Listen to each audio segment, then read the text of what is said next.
Series 2 is fucking awful, guys. It's really bad. Okay, so super quick. We have a new category. I have too much respect for my mental health to watch this. I didn't watch Fear Her. After watching so much of Series 2, and some of it being better than I remembered, like New Earth was only quite bad, but some of it actually being worse, like VDS Lantern is just... I just couldn't watch Fear Her. There was no way it was going to be good. There was no point. It was just depressing me. So, it's gone in the whole army of ghosts. Army of ghosts. Army of ghosts is fucking bad. Okay, so I want to try going through the episode a bit. So I'll load it up. Because I have too much to do like a load of editing on this. As you will have presumably noticed, it's very rough and ready. Okay, so we begin with This is Rose Tyler and This is How I Died. Okay, so for those of you who don't know, I write novels. And I had a particularly bad editor one time. But the particularly bad editor had one piece of advice that really stuck with me. Do not lie to the audience. Do not bore the audience. Do not cheat the audience. Do not lie to the audience. My name is Rose Tyler and this is how I died. That is lying to the audience. Stop it. We have Rose on the beach in Bad Wolf Bay a few times. And it looks weird, and because of the way it's shot, it wouldn't surprise me if it was a reshoot. It might not be. It just gives me a bit of someone involved in the production went, hang on, I'm not sure this is actually working. Let's throw in a bit of a sting at the start, and we'll hope that it gets people involved in the story. Don't lie to your audience. Okay, so we then go... There's the credits. Right. They land. Rose is just going back home to do laundry, which kind of shitty, but what are you going to do? Jackie is... Yeah, fine. So that she's like... Rose is shit to her mum. Like... Rose in this is like 20. So it's actually... how she is behaving is pretty realistic, honestly, but her whole vibe is still like that fucking smile, man. I'm sure she didn't just grin this much in series 1. Like, she's giving off this absolute... Okay. One of the reasons I like Stephen Moffat's Doctor Who is it communicates through the way the characters act that adventuring in time and space is fun. Not always. There's a lot of fucked up shit happens, but like it is a really genuinely amazing thing you're doing. And Billie Piper's performance sort of might be supposed to give off some of this as well, but I just find it kind of off-putting.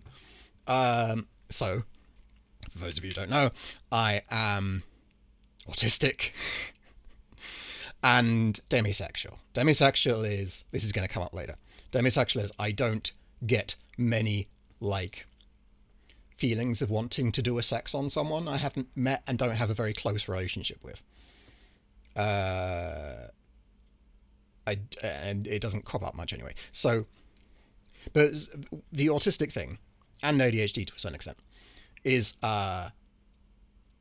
when something feels off, it can be very disconcerting. And Billie Piper's performance here has gone from genuinely really amazing in series 1 to, oh, I don't like what the fuck is going on here. Jackie says, oh, there's a ghost that shows up, it's your grandfather or whatever. Ghost shows up, right? And she's all like, oh, you can smell his fucking tobacco or whatever. And the doctor is, oh, that's psychosomatic, or like they're They're influencing you psychically. Turns out, no, they're not. Their Cybermen are coming through. They are not influencing people on the other side. Also, this is less bad for this one because they do move a little bit robotically. So he shows up. Here he comes. He walks through the wall. So look at the way this guy's walking. Fluid. Like his legs were moving like as a normal human's would. It's not walking like a Cyberman. And also, the Cybermen are deliberately invading Earth. Why are they wandering around one by one? I'm going to not do that for every fucking plot hole in this because it's just blah. Yes. Lots of Cybermen. Fucking Torch will come back to it. But yeah, you'll note that none of the fucking Cybermen are actually walking like Cybermen. They are all just walking like normal people. They're just sauntering about. Okay, we've got a Torchwood lady. This is Torchwood. This bugs me. She is like addressing the Torchwood Institute because they did a successful ghost shift. And she's talking to... She just walks out of her office and announces it to these like 12 people. Yes, very good. She doesn't announce it to the... So I thought this was all of Torchwood. No, there's so many more people. She doesn't go on the PA and announce it anyway. Ghost watch, yes. Ghost.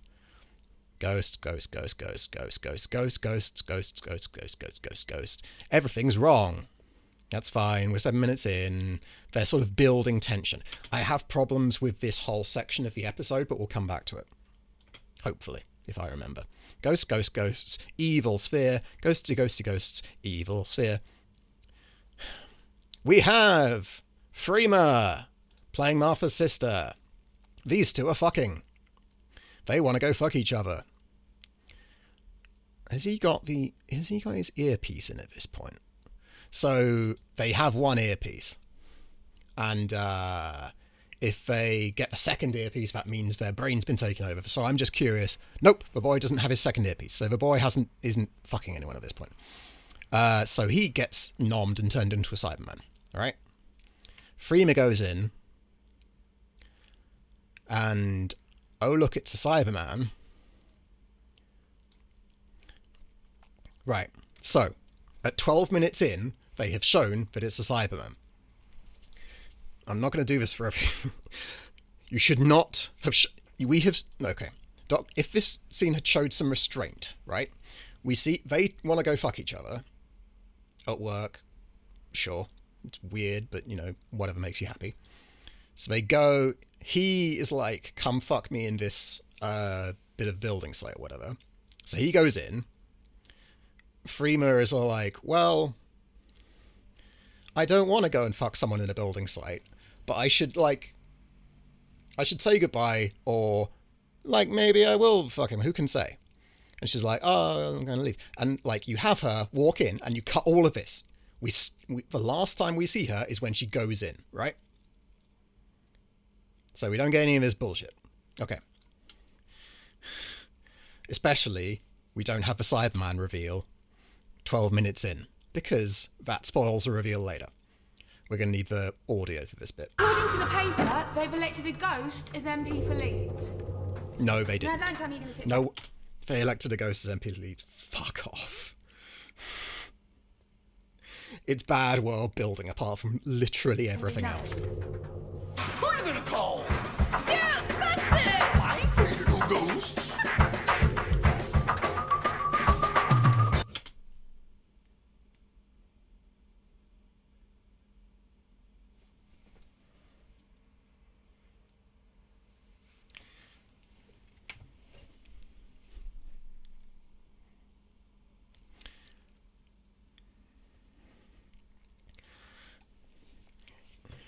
I hated that less this time around.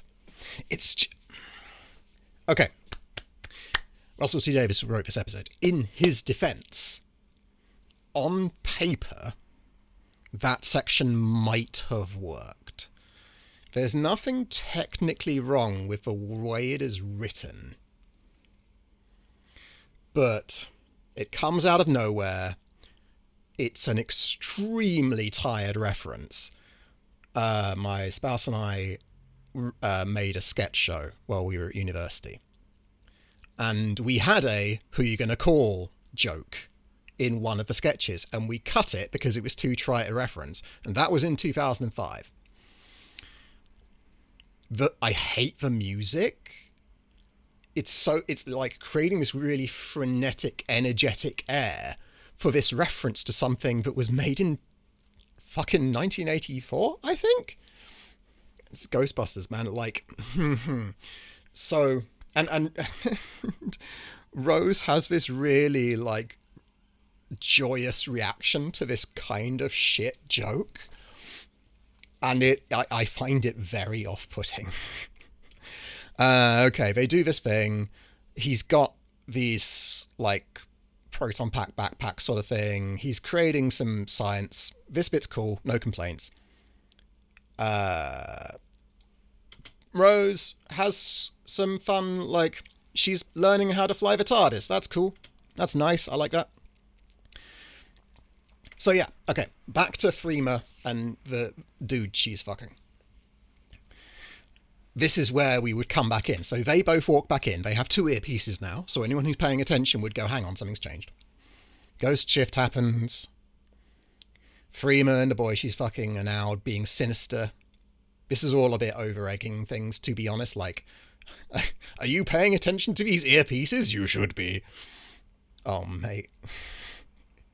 Subtlety. Haven't heard of it. So, yeah, they're going around. Jackie's in the TARDIS, don't worry about it. Jackie's like, oh, you're flying too close to the sun. And Rose is going, Icarus, shut up. Okay, so he's going, oh yeah, I've captured a ghost or whatever. Torchwood still happens. Freema and the boy continues. Oh, fuck me, I hate those things. Freema continues to be evil. The fucking glasses. I do not like the glasses. Doctor Who is and has always been wacky, and it would be the height of hypocrisy of me to complain too much about David Tennant's 3D specs when my favourite Doctor is Matt Smith with the bow tie, with the fez, right? But I do think they're significantly different, right? So the 3D specs that Tennant uses here are actually pretty similar to the sonic sunglasses that Capaldi uses. A key difference is, with Capaldi's sonic sunglasses, is they give you the bare minimum required to actually understand what the fuck is going on. Whereas to us, the audience, it just looks like David Tennant is putting on, like, shit 3D specs from the late 90s, I think those things were. Mid-90s. It's polarized plastic, red and blue. If you're too young to know what those are, they used to try broadcasting television where those lenses were, like, very, very, very janky 3D. And they explain what is going on later in the episode, but, like, the wackiness has really stepped up. Oh, mate. And wackiness is not necessarily bad. Wackiness is not at all bad. Like, wackiness can be absolutely fantastic. The fucking fez, the fucking bow tie, right? Wackiness, fine, if it is taking part in something that's good. If the episode is good, hit me with your wacky stick. Hit me. But when I am deeply unconvinced by what's going on, because, like, the rest of the episode has been kind of, weird and off-putting, this sort of wacky shit just piles on top of that. It's like the bad CG thing, bad visual effects, which we'll be talking about in a bit. By themselves, they don't ruin an episode. Although, to be fair, wackiness is sort of neutral as a thing in a piece of art. It can be really fun. It can be absolute fucking dog shit. Whereas bad visual effects, the clues in the name are bad. But anyway, so yeah, like, wackiness that I find really off-putting doesn't necessarily ruin the episode. But, like, mate, I don't like it anyway. So he's doing that. He captures a ghost. The ghosts, they're all like, oh shit, someone's fucking with the system. And they go, oh, we can trace it. It's the Doctor. Whee! Okay, so they go to Torchwood, and Jackie's still in the thing, right? So the boss lady runs down to go, oh shit. Let's meet the Doctor. The TARDIS lands, they cover the door. Now, let's talk about not lying to the audience. The soldiers are pointing their guns at the TARDIS, and that is setting up an expectation that the Doctor is landing in a hostile institution. He lands, steps out. Yvonne, I think her name is, like, claps, and it's like, and the soldiers are clapping. Now again, I do not like the clapping. What is going on here? So this is Yvonne, blonde lady is Yvonne. She is head of Torchwood. And in this, Torchwood is a sort of... Torchwood asset strips alien craft and tech that they find. They found an alien ship, I think, under Ben Nevis or whatever. Now, my first question is, why haven't UNIT done this or found any of this stuff? Like, apparently there is an alien spaceship under Ben Nevis. Why didn't UNIT find it? But they didn't. Fucking whatever. So Torchwood asset strip all this alien stuff, and they have all this great tech. So if it's alien, it's ours, is what Yvonne says. And they are doing this with the specifically stated goal of restarting the British Empire. The British Empire, I know I've been doing a lot of reading about this because I'm doing a project with the British Empire. The British Empire was one of, like, the most awful, murderous and asset-strippy institutions to have ever existed. Like, actually getting figures for the death toll of the British Empire is really difficult, partly because when a lot of colonized nations were gaining their independence, the British consulates in those nations would burn the records, so we don't actually know a lot of what happened. We know it was real fucking bad, though. So, Yvonne is very specifically wanting to restart an expansionist, murderous, asset-stripping institution. Genuinely one of the most evil things to have ever happened. Right? So we don't like her. Why is she and the soldiers clapping the Doctor? I don't get it. Because, like, she go, oh, this is marvellous. Oh, we're finally meeting the Doctor. I don't get it. I don't get it at all. I'm sure there is an explanation. I'm sure there is. But it's weird. And this episode seems determined to keep me at arm's length. The Doctor passes off Jackie as Rose. He is a shit to Jackie. Continuing the pattern of Tennant's Doctor just being kind of shitty and unpleasant. Rose stays in the TARDIS. Yvonne shows the Doctor around Torchwood. She shows him a bunch of alien tech, including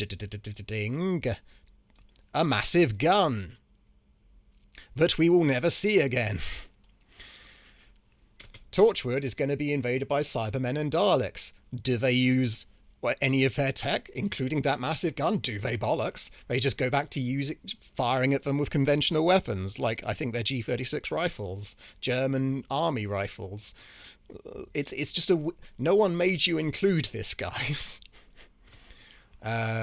So yeah, Russ really wants to have it both ways. He wants to present... Oh yeah, and this is the Torchwood that shot down an alien spaceship in Christmas Invasion. Russ really wants to have it both ways. He wants to have a really technologically advanced Earth, like, institution. But he doesn't want to actually do that, because that would require, like, Torchwood being able to fight off Cybermen and the Daleks, like, a bit. So Rose is in the TARDIS. She gets the psychic paper. Freema and her buddy recruit another person for reasons I'm not clear on. Yvonne says, if it's alien, it's ours. We've stolen the TARDIS. Fuck you. Let me take you to see the Death Sphere. We meet a character who's going to die in a minute. Next episode. They talk about the evil sphere. The Doctor uses his fucking 3D glasses again. So the 3D glasses are, one of the lenses sees this reality, one of the lenses sees another reality. The one in the Cybermen episode. So it does make a certain amount of sense that he's using them, but, you know, whatever. The sphere is evil. No one knows what it is. Brrr. They recruit another person. Rose comes out. I like this. This is good. Rose is using her, like, initiative. She uses her resources. Hang on. No, we're fine. She uses her resources. She has a plan, and she implements it pretty well. She doesn't do anything that affects the story, which is a bit of a fucking shame, but what are you going to do? So, the Doctor, warns Yvonne about the ghost shift. Like, that she's putting cracks in the universe. And he tells her to stop, and he then, he demonstrates that the universe is going to shatter. Bachosh. And she was like, fuck you! And he is like, well, alright, see if I care. Carry on. And Freema and the evil gang are like, yeah, let's do it. And so Yvonne's like, meh. Maybe not, though. Rose, Rose is infiltrating the thing. So basically, right, okay. Right. Tennant doing a sort of double bluff thing, carry on, do the ghost shift, see if I care. On the one hand, is a very, clever move, because it basically works. However, if he had tried a little harder to stop Yvonne, rather than, double bluffing, maybe if he had, done some Sonic to the Torchwood computer system, maybe that ghost shift wouldn't have got started, the evil cyber people wouldn't have been able to lock it on, maybe no one would have died. Maybe Rose wouldn't have got stuck in the other reality, Doctor. You know, you thought of that. And it is narratively justified why he doesn't do that. But it does also fit in with Tennant's Doctor being, honestly, kind of cruel and shitty. Rose infiltrates the place with the Death Sphere. She goes in a massive environment. She goes into the plot-relevant room. Fuck it, whatever. Your man here immediately sees through the psychic paper, basically rendering the entire thing pointless. Mickey shows up. Hi, Mickey. Mickey is treating Rose as if they're still together, which they very much are not. It's weird. I don't like it. Okay, so they are all putting the fucking ghost shift on and they can't stop it. They all die. What's going on? We don't know. The sphere's waking up. Oh, the ghost shift's coming out. They find the Cybermen. Mickey's like, we fucking trained for this. I know exactly how to kill Cybermen. Right? Zappy, zappy, zap. The Cybermen are... this bit's dumb. The Cybermen are like, get the ghost shift started. Zap, zap, zap. And the... they start the ghost shift. And the levers move by themselves? Which is weird. Because if the levers can move by themselves, what are they for? It's... okay. Right, okay, so here you can see the Cybermen are starting to move I mean, still not really. They are still meandering about. Yeah, they're still just wandering about. No, I was going to praise the production. I don't feel the need to. They are still clearly not Cybermen. Don't panic. Okay, the sphere is opening. Cybermen are coming in. Right, yeah. Oh no, Cybermen. Remember how at the start of Series 3, everyone thinks aliens don't exist? And we've just had a section where, Cybermen appear everywhere, including in front of the Eiffel Tower, in front of the Taj Mahal. What the fuck are you doing? Why are you trying to pretend that aliens don't happen? They were in everyone's homes. What the fuck, dude? Such a stupid thing. Anyway. Right, okay. So we have a reveal that the Cybermen, the ghosts are Cybermen, which would have been a lot more meaningful if we hadn't already known that they were Cybermen. Okay, so the Cybermen are like... yeah, the Doctor's like, what fucks up with that void ship? The void ship lives in the space between universes. Some people call it hell. And the Cybermen are like, that wasn't ours. And the Doctor's like, what? And then Fucking Daleks come out. Yeah, Daleks. Now, this is bad. It is bad because it is stacking twist on top of twist. You have a reveal of the Cybermen. Okay, you then have a reveal of the Daleks a few minutes later. And, like, having them happen that soon after each other inherently cheapens both of them. Because, like, what about this? What about this? Like, you should have one twist, let it sit, let the audience adapt, and then, surprise, another one. It also is a hell of a coincidence. The Doctor says the Cybermen can't travel from one universe to the other. They don't have the technology. And the Cybermen are, we followed the Void ship. How? How did you follow the Void ship? And similarly, like the humans, like Mickey, they have buttons they have on their chests, and they can travel between universes. Why? Fuck you. Don't worry about it. They also can't work out if the Cybermen have been, like, defeated in Mickey's time or if they're actually really powerful because, oh boy. So yeah, we start with Doomsday on this beach again, where it, to me, looks a lot like this was reshoots. Backstory. Okay, so we can skip through this episode because this episode is fucking dumb and not very good. So people are fighting the Cybermen. Nothing happens. They use a fucking, I don't know if that was a rocket launcher, to blow up a Cyberman. And this does sort of demonstrate one of the problems with the Cybermen. The Cybermen, at least in this episode, have guns, which they didn't have in the two-parter we had earlier. But, like, a conventional army would defeat the Cybermen quite easily, because conventional armies, I don't want to spoil this for you, have tanks. And that's before we get to, artillery. Anyway. The Daleks, they absorb this guy's, knowledge. It looks so bad. Cybermen. Okay. There's a lot of chatting. Okay, so these Daleks are from a thing called the Cult of Skaro. The Cult of Skaro, they escaped the Time War. So many Daleks are the last Daleks to exist. Okay, so the Cult of Skaro escaped the Time War because their job is to think. Their job is to come up with new solutions to things. And this was a terrible idea, because what it means is the Daleks in this are extremely chatty. They spend a lot of time not exterminating people. And it really reduces the level of threat a Dalek, represents. Because if you get one talking, they probably won't kill you. Like, our heroes are in a Dalek's presence for a lot of time and don't get exterminated. I don't know if you remember, in the final episode of Series 1, when the Doctor breaks onto the Dalek spaceship, the first thing the Daleks do is try and zap him, and they can't because he's got a force shield on. And you don't want to have that happen every time, fine. But what you shouldn't do there is stop the Daleks from trying to exterminate people, because then you've taken this unstoppable killing machine and turned it to an extremely stoppable chatting machine. And it is fine to have the Daleks, evolve as a concept. Stephen Moffat did that a bit with Clara's first episode.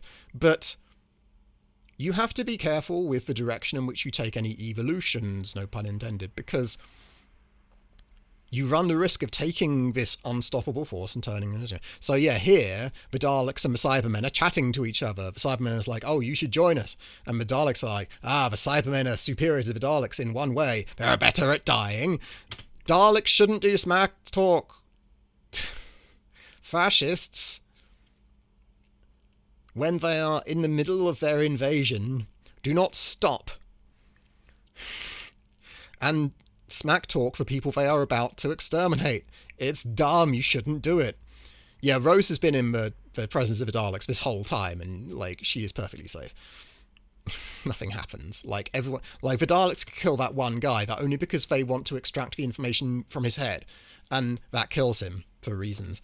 They don't actually shoot anyone else. Okay, so the Cybermen walk everyone off to go and get converted. There's that life pod in the middle, which has got loads of Daleks in. It's Time Lord technology, whatever. Okay, so here, Yvonne is going, oh, but I did my duty by Queen and Country. I did my duty. She gets a fucking noble, I did my duty. And Jackie yells at her, correctly, For Queen and Country. I did my duty. I did my duty. Yvonne is a murderous, expansionist fucking fascist. She wants to restart the British Empire. Russ, why are you giving her a noble end? Fuck Yvonne. She's awful. She's genuinely one of the worst people in this fucking thing. What happens here? Oh yeah, the dudes pop over from the other universes. They zap Cybermen. A thing they never do again. Job's a good one. Jackie escapes. Good for her. That's nice. I'm always in favour of damsels getting themselves out of damseling. She does it by just kind of running away, which really reduces the threat of the Cybermen, but that's a bit of a pattern for this episode. Stuff happens. David Tennant comes over to the other world. It's kind of fucked up. Rose goes, oh yeah, if a time traveller touches the Ghost Ark or whatever it's called, Genesis pod, then they'll wake it up. So the Daleks are like, hey, touch it or kill you. And Rose is like, no. Doctor and Pete posture for a bit. They all meet up. Rose... Rose smack talks for Daleks. I don't mind that. That's cool. Except Rose clearly can't back this shit up. Doctor shows up. The Daleks continue to not fucking exterminate anyone. They're around all these people just all the time. And they don't do anything about it. They don't force anyone. Oh, God. Yeah, why are Torchwood and the... No, not even Torchwood. Why are the fucking time travellers, the people from the other universes, and the Cybermen working next to each other? They zap the Daleks. Doesn't do a whole lot. Mickey fucks up and touches the thing. Why did you have to make it Mickey? Again, the show really just kind of being shitty to Mickey. Oh, actually, to be fair, the Doctor goes, oh, you did us a favour, because they would have, like, blown up the world to do that. Pete and Jackie meet up. They don't get on, but then they do. It's fine. So they take the Ark up into the sky. Loads of Daleks come out. It's done. The Daleks begin their invasion of Earth. Right. So at this point, they decide, okay, we're going to create a massive void. We're going to use this device, and it's going to, like, suck all the Daleks and all the Cybermen in. All the Daleks and all the Cybermen are being sucked in from across the world / London. They are being drawn by the power of void into this whatever. Whereas the Doctor and Rose are hanging on to clamps. Their grip strength is stronger than, like, the Daleks' ability to fly and shit. It's dumb. The Daleks are flying in, but, oh yeah, the lever's, like, turning itself off. So Rose has to...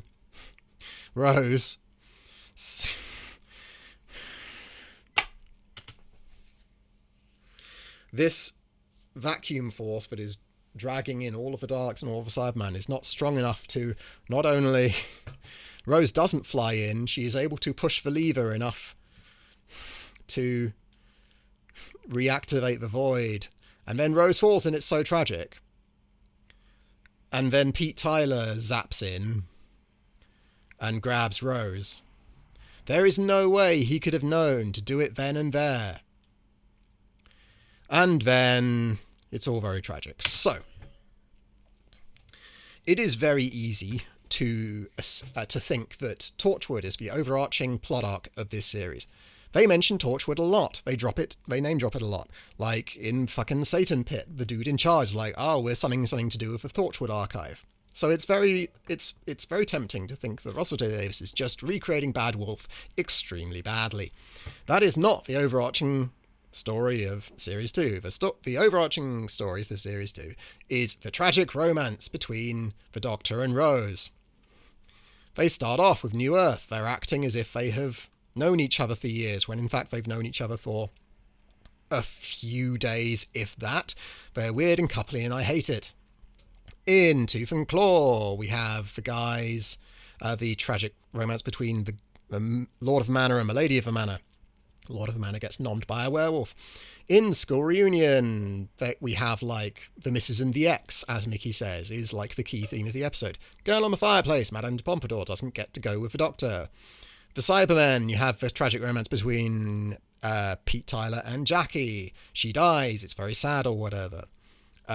What's next? Who can say?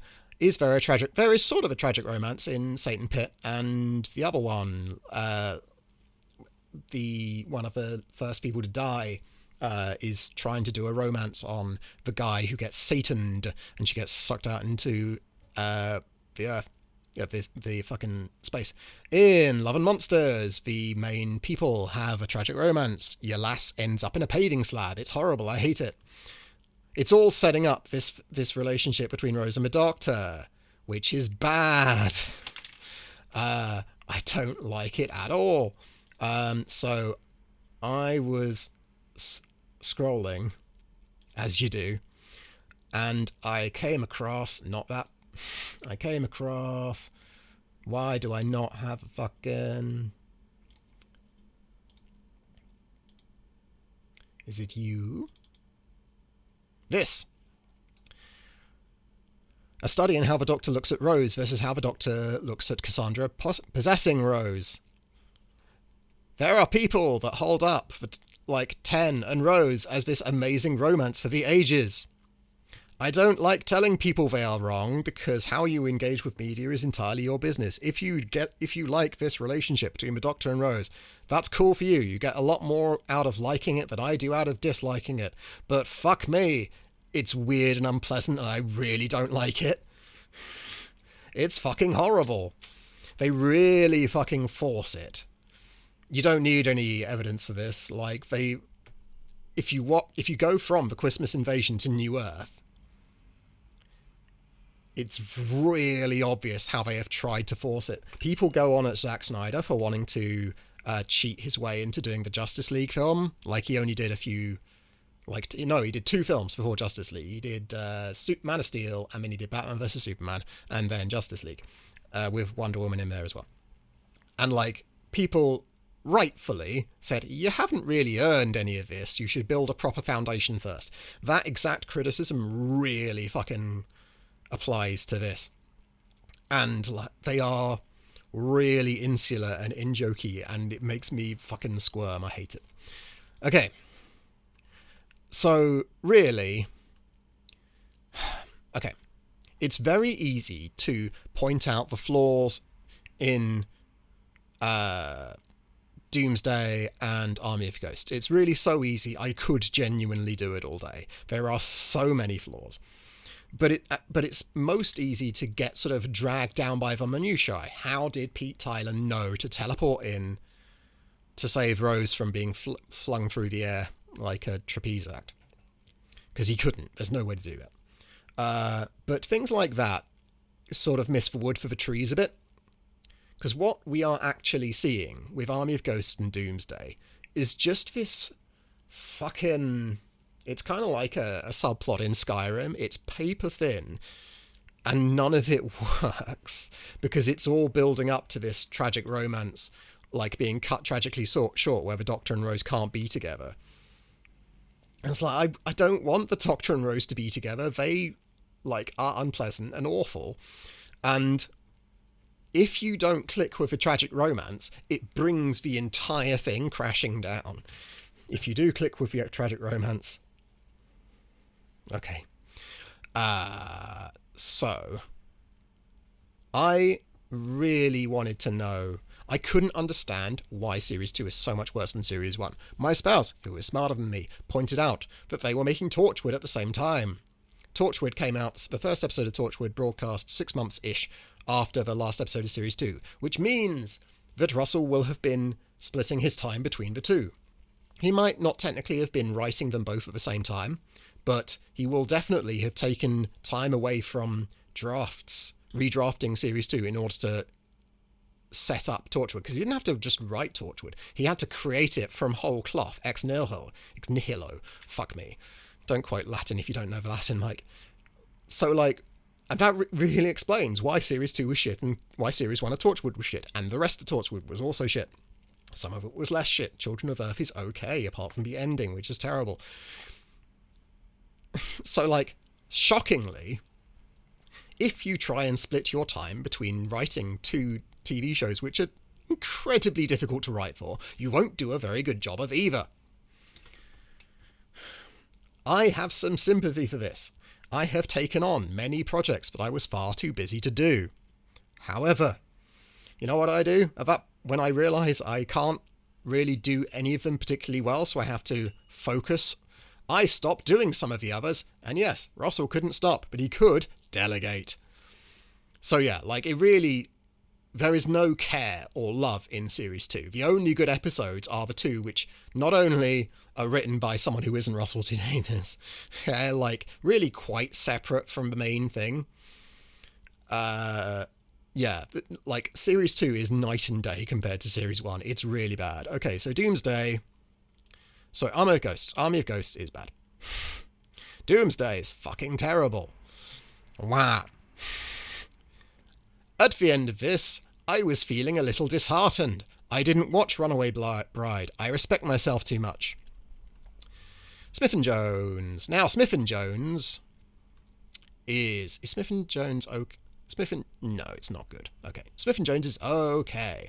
I've talked about why at some length in my very first Doctor Who video. Go back, watch it if you feel the need to. But, crucially, Smith & Jones could be really good. It has a few very specific flaws. 1, the Doctor sexually assaults Martha. 2, the Judoon are hunting a specific alien, but they don't know the alien they are hunting can shapeshift. You should have just, like... and there's another thing. Oh, yeah. Martha shows absolutely no emotional response to, as far as she knows, having just killed a guy, which ain't great. It's a bit of a companion speed run. But, like, all of these are, like, fixes that can be done with 1 or 2 lines of dialogue. It doesn't spoil the episode. The episode's alright. Yeah, tick. No complaints. Shakespeare Code. I was expecting the Shakespeare Code to be shit. It wasn't. I'm very happy about this. I remembered a few things. One, going into it, I remembered that the Doctor names one of the witches. I name thee Carrier Knight. And the witch disappears and goes off. And then Martha does the same thing to a different witch later. Good. Martha is being proactive. I like this. Martha goes, I name thee Carrier Knight. And the Carrier Knight goes, haha, fuck you. That only works once. Why?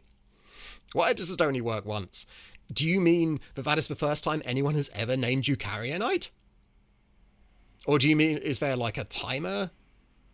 Like a cooldown on the effect? What do you mean? So, but we are talking that level of nitpick, right? It's not great, and it should definitely have been caught in the editing phase, but fucking fine, whatever. It's still fun. The bit at the end where they get Shakespeare to say Expelliarmus and 10 goes, good old JK. Like, that bit hasn't aged well. But yeah, it's alright. I was back to feeling hopeful about Doctor Who again, really, because, like, 2 solid episodes. I wouldn't say they're good, but they're definitely solid. Gridlock. Didn't watch Gridlock. Not because I knew I'd hate it, but because I knew I'd liked it. My spouse and I have rewatched Gridlock a few too many times. Now, we were going into Daleks in Manhattan and Evolution of the Daleks. When I watched Series 3, they were some of the worst episodes I thought they were some of the worst episodes I'd ever seen. So imagine my surprise when Daleks in Manhattan was actually not terrible at the start. It's a weird fucking episode, right? Because Smith & Jones, Shakespeare Code, Gridlock, Daleks in Manhattan. So it starts with, meet Tallulah, a woman who transparently isn't American, with this guy who's her squeeze. And he goes, they separate, and he's like, what? I hear noises. I'm going to investigate for some reason. And he goes into this prop store, right? And he can't see because it's too dark. But in fact, there's obviously a lot of light, right? And so he strikes a match, which doesn't do anything. It's really weird. And this highlights an interesting problem, which is most of the time in Series 2, the production was okay. But around about Army of Ghosts, the production starts to suffer a bit. Little things like the ghosts not walking like Cybermen. It's just like the script and the show don't quite match up. It feels a bit rushed. And that is really the case in Daleks in Manhattan. The character work is surprisingly good. All of the capitalist refugees in Central Park are written pretty well. The dude in charge has, like, the actor is bringing a lot to the role. He has a lot of gravitas. It's very good. He's very commanding. Martha is pretty active. It's pretty good. But the production is full of weird shit like that, where your man is in a room where you can see everything clearly, and he strikes a match, which very obviously doesn't do anything to increase the amount of light. It's weird. But yeah, so it's written by a lady called Helen Rayner, who is her main gig as a script editor. And she's not a great writer, but she's okay. Like, throughout Daleks in Manhattan, she shows a solid grasp of writing fundamentals. Everything that should be there, like your call to action and escalating tension, ooh, mystery, this is happening. It's all... none of it's good, but it's all more or less where it should be. All the beats are sort of working. So yeah, like, it takes a dive at the end. Oh boy, does it. But, like, so... the Doctor's investigating this thing, and, like, they have this... If I was from the US and I watched this, I would just be going, what do you think... What is any of this? Why is any of this? Anyway, so there's Pig Dude, who's Tallulah, the lady in white's squeeze, who's been turned into a pig. And Martha sees this, and she tries to get across to the other side of the stage, and she's just knocking all the dancers down. And what the fuck? It's so weird. Is this supposed to be funny? She's trying to warn Tallulah about, like, what? And everything after this is genuinely really quite bad. Like, it ends on Tallulah screaming at the camera. And, oh god, the fucking penis monster. Okay, so a Dalek-human hybrid was never going to work visually. It's a stupid idea that doesn't work. In Helen's defense, she didn't know it would look this bad. Anyway. So yeah, Daleks in Manhattan is fuck me. Putting it next to... I am in a generous mood. I'm in a generous mood. I should be putting it in bad. Actually, Daleks in Manhattan and the Gelf episode, those are about right. Dalek and Tooth and Claw are a bit better, but we can't just endlessly subdivide this. Anyway, Evolution of the Daleks is fucking terrible. You know how I was saying, like, Daleks in Manhattan shows some, like, solid writing fundamentals? Evolution of the Daleks does not. None of it makes sense, even by its own rules. They make an army of humans that are also sort of Daleks or whatever. Like, why? You've just made people with guns. What exactly are they supposed to do? They're nasty guns. I agree. They're very nasty guns. But you know how the Cybermen needed a rocket launcher to blow one up? These guys don't. It's bad. Lazarus Experiment. Now, Lazarus Experiment is interesting because it is very similar in many ways to Tooth and Claw.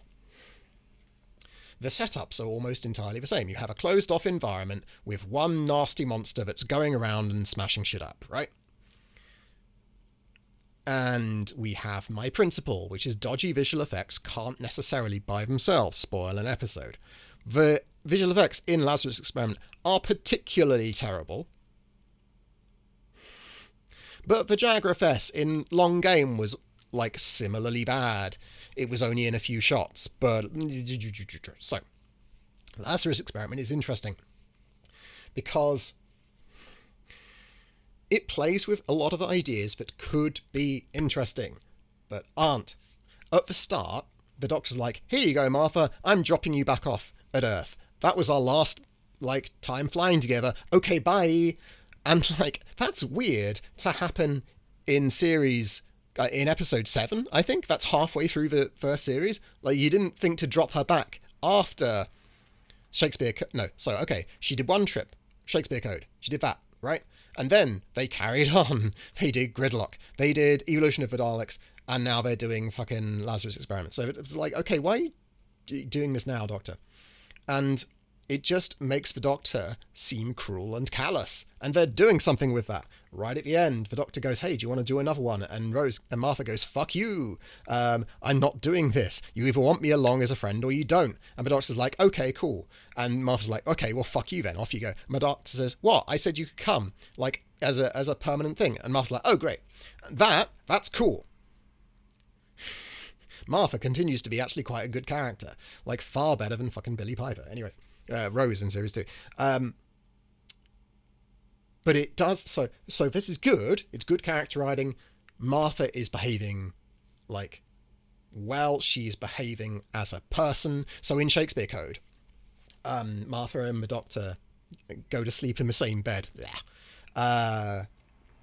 And the Doctor's like, Rose would know what to do, and Martha is justifiably pissed off by this. Character writing, tick. Having Martha react to what is actually happening, tick. Not forcing a fucking romance between the two, even though they are sort of character assassinating Martha by have her fancy someone who, like, on the day they met, sexually assaults her. Anyway, so it's good, but it does mean that, like, they have David Tennant's Doctor be just cruel and callous for no reason.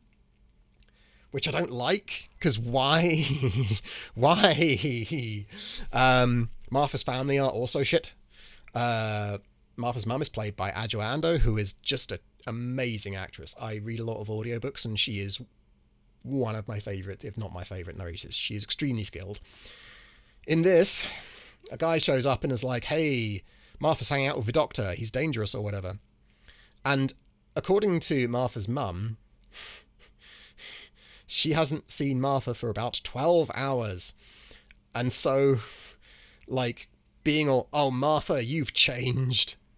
You're, like, really callous and cruel or whatever now, and you're hanging out with this Doctor. I'm like, dude, you have no way of knowing if Martha has changed. You saw her 12 hours ago. No, you don't know any of this has happened. It's just weird. And so, like, Martha gets everyone out of the institute where this monster's smashing up. And she wants to go back and help the Doctor. And Adjo Ando's character is like, oh, turn your back on us. Like, what? She just got you out of the fucking... Anyway.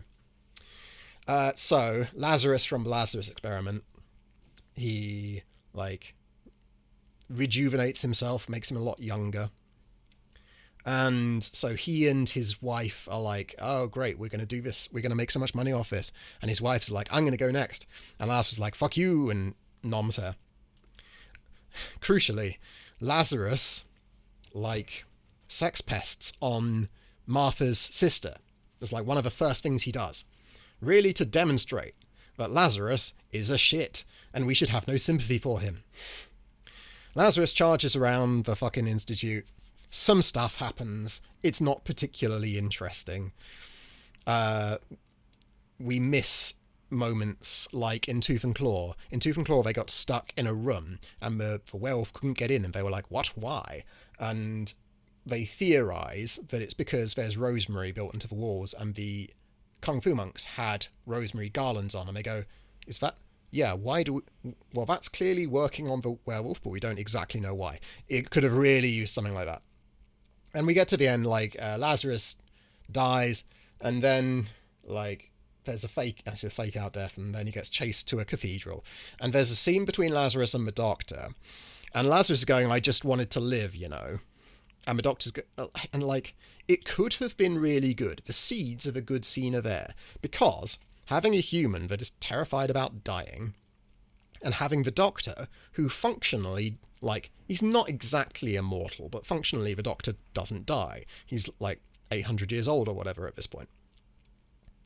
And so that could have been really good. And they sort of brush up against it, but it never quite gets there. Rose and her sister continue to be actually active and like participate in defeating the monster, tick. So like, I wouldn't necessarily say it's terrible. I mean, it is terrible, but Doctor Who is setting some really, like, for an episode to be marked as terrible, like, at this point it has to be really fucking terrible, and Lazarus Experiment isn't. No one should ever watch it. Because, like, but, you know, it's okay. No, it's not, it's bad, but there are moments of it that work. The vast majority of it is just filler and bad and doesn't really work by its own. So like at the end where like they are trying to have this conversation between Lazarus and the Doctor, and Lazarus going, I just didn't want to die, and the Doctor's like, well, you should do, because the fact that human beings die is what makes you human. Fuck you, Doctor, you don't get to say that. You don't die. You don't fucking know, man. It's a fucked up thing for you to say, dude. Would have been nice if someone had said that. Anyway. So they want to have that moment of like emotional catharsis, right? But they start off by really clearly demonstrating that Lazarus is a prick and we shouldn't feel any sympathy for him. It's weird. You didn't have to do that. It was written by Mark Gatiss. Like, Mark is not a particularly good writer. He's okay. He has written some good episodes, I think. But most of his stuff is kind of shit. But, like, he's been working in this industry for a long time. In theory, he should be able to... He should know that when you set things up, that will impact how later scenes work. And really making sure that we don't have any sympathy for Lazarus and then going, oh, you should feel some sympathy for Lazarus. Why? Fuck that guy. I don't know, man. Yeah, anyway. So, like, okay. Series 3 is... it's better than Series 2. Fucking surprise. It hasn't yet reached the heights of Series 2, because there are some episodes up here. But we have Family of Blood, Human Nature, Blink, and a few others coming up. Like, no one's going to be surprised that those are amazing, right? But... generally speaking, we are seeing a marked improvement over Series 2. Like, Evolution of the Daleks... Evolution of the Daleks is terrible, but otherwise, one episode is bad, and then one episode is subpar, and we've had 2 okay episodes. I'll fucking take it. Oh, and Gridlock's good. I will watch it at some point. But yeah, I'll be surprised if it's not, like, here. It might be there, it might be okay, who can say? But yeah, Series 3 is better than Series 2. I really wasn't exaggerating when I said it was just draining to watch. And Series 3 is also draining at points. But in the Lazarus Experiment, or Lazarus Pit, or whatever it's called, Lazarus Experiment, like, there were moments that worked, and Saxon was into it. So, in the futuristic episodes, it's like in Evolution of the Daleks and shit, they didn't mention Saxon. In Shakespeare Code, they didn't mention Saxon. I don't know if they mentioned Saxon in Gridlock, but, like, it doesn't make sense to mention Saxon. They don't have to torture it in like fucking Torchwood. In Lazarus Experiment, it is hinted, but never explicitly said, that Howard Saxon gave Lazarus the tech, and one of Saxon's aides is one who like poisons Martha's family against her. That's how you do an overarching storyline if you're Russell T Davies, and you want it to be good. Tick, it's good. I'm a bit soured on Saxon because of the way it ends, but I haven't watched how it ends in fucking ages. I possibly have never rewatched that episode. It might be better than I remember. Who can say? Probably isn't. But, you know, because, you know, Deus Ex Machina. But, you know, yeah, but, like, as far as overarching story goes, Series 3 is actually playing quite well. They mentioned Harold Saxon once in Army of the Judoon, kept it quiet since then, and they brought it back in a significant and interesting way for Lazarus Experiment. Tick. That's how you do it. I don't know how long I've been talking. That'll do me for a bit. I hope this was in some way interesting. Bye.